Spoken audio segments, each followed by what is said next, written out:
with Laura Ingraham with those graves as the backdrop. Yeah, talk about Sybil with dual personalities. First, his speech, and I know he got lauded.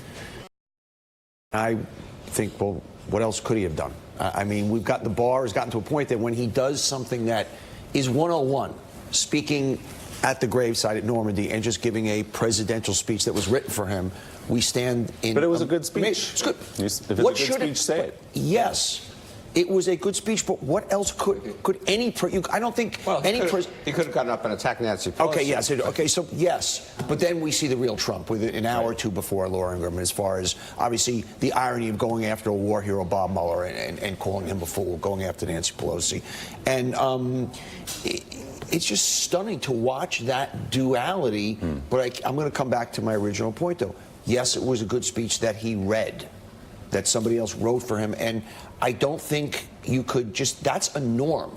And he gets the kudos for norm. And for him, in a bizarre way, that's the good news going into 2020. Well, as we just become so attuned to him making these shocking statements when he's on the national stage that when he pulls off a speech that's basically in line with any other previous president, it becomes a moment for praise. But the thing that was so striking about that Fox News interview, Willie, was that it actually took place, according to our own Hallie Jackson, just as the ceremony was about to begin. So not only did you have this backdrop of the gravestones, but you had Trump making these comments moments before he was about to join these World War II veterans for what will probably be their last ceremony like this ever. The men who liberated Europe from the Nazis and who saved, us from a much broader conflict was happening moments before these guys joined him on stage. Yeah, he definitely gave the speech right before that ceremony. Steve, we did say yesterday, we said it was a good speech,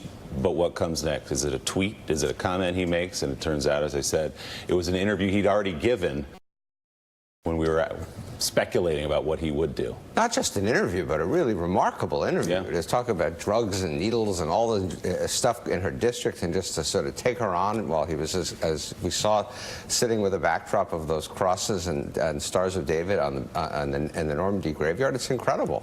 And maybe we should just never normalize that kind of behavior. So with 61 House members now calling for impeachment, House Speaker Nancy Pelosi has told her caucus she does not want to see the president impeached. She wants to see him in jail. NBC News now has confirmed that during a Tuesday meeting with several House committee leaders, Speaker Pelosi said, quote, "I don't want to see him impeached. I want to see him in prison." Politico first reported those comments, and that Judiciary Chairman Jerry Nadler reportedly pressed Pelosi to allow his panel to launch an impeachment inquiry, but the Speaker stood firm, reiterating that she is not open to the idea of impeaching Trump at this time. While Politico did not characterize the full context or tone of Pelosi's comment, a congressional aide who was in the room tells NBC News her remark was consistent with her position that Trump needs to be removed electorally in 2020. Yesterday, Fox News asked President Trump about Speaker Pelosi's comment about wanting to see him in jail. Here is the president's response. I think she's a disgrace. I actually don't think she's a talented person. I've tried to be nice to her because I would have liked to have gotten some deals done. She's incapable of doing deals. She's a nasty, vindictive, horrible person. And ask Nancy, why is her district a drug needles all over the place?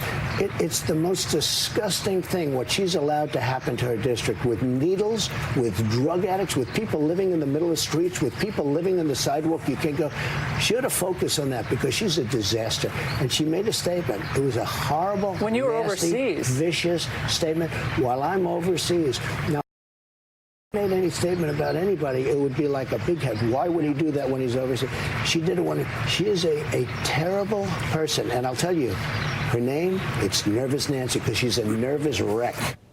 And there was more in that interview with Fox News at the American Military Cemetery in Normandy, with the backdrop of rows of headstones of U.S. servicemen killed during the liberation of France 75 years ago.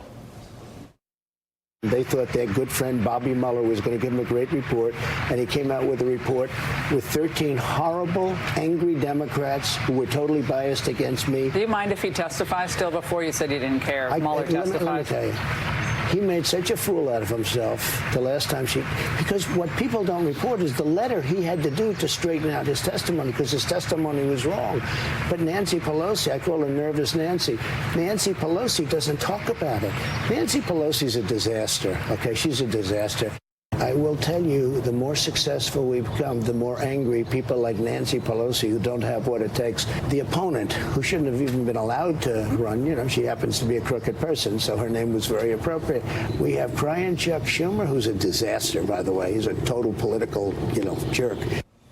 Jeremy Bash, there's a pretty easy way to handle those questions with those headstones behind you, and that it's, I'm not going to talk about that here, not now. When we get back home, there'll be plenty of time for politics, but today is about the men who served and lay behind me. Totally undignified. Actually, I think it besmirches the honor and dignity of the moment, of that place, of the occasion, of remembering what happened 75 years ago. And the thing about the president's speech, Willie, is as much as we appreciate the words, the thing that I thought when I heard it was that it's a total repudiation of the Trump foreign policy. Right. The Trump foreign policy has been to enable and embolden autocrats, tyrants, the populist neo-nationalist movement sweeping Europe. And in fact, D-Day, I think, in some ways commemorates the exact opposite, which is the unification of the United States, our transatlantic allies, to push back against tyranny and to stand up for freedom. And then, Caddy, there's the substance of what the president said, which is totally made up and doesn't make any sense. He talked about Robert Mueller, again, the Purple Heart and Bronze Star awardee. He said that Mueller had to put out a letter to straighten out his testimony. There was no testimony from, maybe he was talking about the Mueller report himself, but the president also was making things up as he talked in front of those headstones. Yeah, well, maybe he was referring to Bob Mueller's statement before the cameras.